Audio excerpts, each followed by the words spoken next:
tasks, activities that I get involved in are really quite far-ranging, anything from actually just delivering sales, managing a team, both field-based, direct customer-facing, and an internal office-based team that work on proposals and technical and commercial bids, and I've got a good team behind me.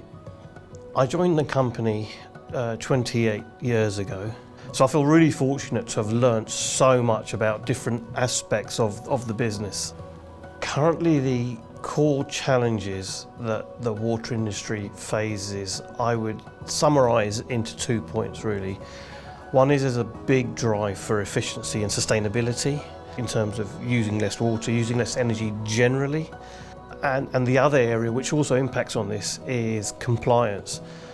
When we talk about discharging water, so you take water from the mains, we treat it for a process, and then you discharge what you don't need, or your byproducts or your cleaning solutions.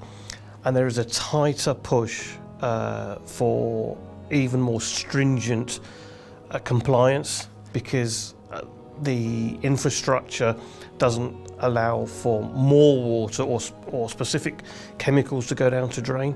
It becomes quite challenging for new industry to set up, and so that's a real challenge. The way we deliver water treatment is no more here's the equipment, but actually here's your solution. And the solution isn't just the equipment, it's about how we maintain and service that equipment for it to last longer, for it to be adaptable to different product lines that the customer may bring, more water needs that they have got. Can we send engineers there less often by using digital services?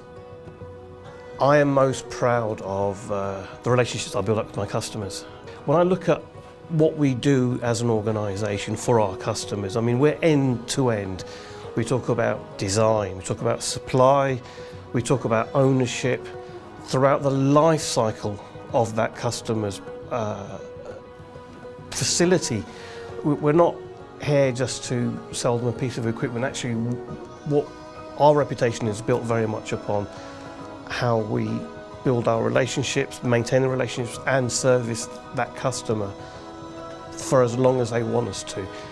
We're always looking forward. What's the next step? So in water, we were one of the first to bring on board digitalisation and adapt it to different customer requirements. So healthcare will have one requirement compared to other market sectors. And we have really good feedback from our customers as to how that's evolving and working. That's why I think we are the ideal partner.